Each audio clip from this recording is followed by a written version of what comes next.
Good morning, world. I am coming to you right now at 5:31 a.m. where I live, and I've been up for a while. I've been doing a lot of work to try and understand like how to grow. I'm in a season of active growth right now.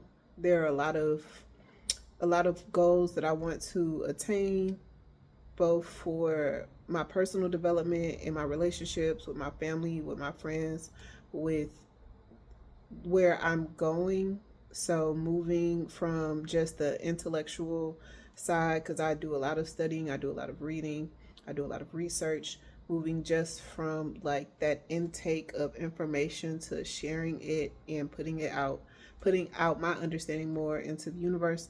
And in doing that, it is driving me to start recording videos. So this is video, uh, I guess number two of my time that I've started. I laugh because I know that um, right now I feel so inexperienced, and I am. But I'm still like, you know what, whatever, because all the people who I watch and I've looked up to and I've learned from, like, comes they all start from the same place. So it's like, okay, go ahead, just do it. So I'm going to talk to you right now a little bit about the audiobook that I recently started called The Molecule of More. And I believe there are two authors here, Daniel Lieberman and Michael Long. And this book is about dopamine and what dopamine really is. We have learned just from most of the stuff that I've seen out there, dopamine to be like the happy chemical in your brain that provides sense of will provide you with a sense of pleasure and a sense of satisfaction. However, according to this book and the research done by these behavioral scientists, amongst many others, dopamine is not that. Dopamine is actually the chemical that creates desire to want pleasure and to seek happiness.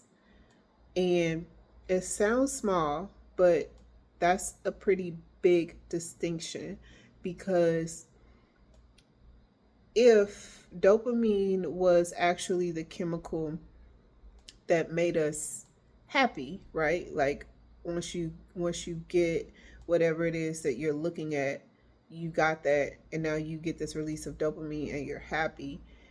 It will You won't have motivation to keep going, because now you've achieved the thing that you really wanted, right? And so you're good. But because it is the chemical that makes you want more, it's it's insatiable. Like, you can't ever really quench this thirst, because it's the desire, the thought, the planning, the getting ready to, the anticipation of achieving a goal is what activates it. So I'm only in chapter 2 right now, listening to the audiobook, and it is one of the most interesting books that I've listened to in a while. I do see myself finishing this one rather quickly, just because when I'm super interested in books, that's typically what happens. And then thank God for Audible, because you can listen while you also are knocking away other things. So, knocking away at other things.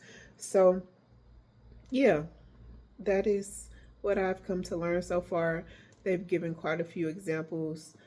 The first chapter talked about love and how early romantic love differs from long term romantic love, and the chemicals that you experience, that early dopamine rush, which typically lasts between 12 to 18 months, shifts from that to long-term companionship, once you get past that, and the skills that you need in order to be successful in a long-term committed relationship are different, very much so, than the skills that you need in order to be, you know, successful in the pursuit of this long-term relationship. And then chapter 2 has been about drugs and the different type of drugs that we have access to, and how that impacts the brain differently, even from talking about the highs of alcohol versus high of cocaine, crack, or some other type of hard drug. And I really find this type of stuff fascinating. I'm really interested in human psychology and how we work. And yeah, it's going to be a good one. So may check in again with an update, but that is what I am doing this morning. I got quite a few meetings, important meetings today, and just looking forward to having an awesome day, accomplishing a lot, and sharing more with you. And it's really cool too, because this is my third time re-recording this video, and I had to re-record for this third time because I realized, hey, in explaining something, you have to actually have a clear understanding. So it made me go back, look at the summary of this book that I want to talk about to you more, and really digest the concepts in the book. So I feel more knowledgeable while also sharing that knowledge with you. So that is it for now. I hope you have an amazing day. Thank you for watching this. It is definitely unedited. I right now do not know how to do all the fanciness that is coming, but you know what? Let's just roll with what I can do. I can press record. I can get on here and I can talk to you and just get more comfortable with that. So thanks, and talk later.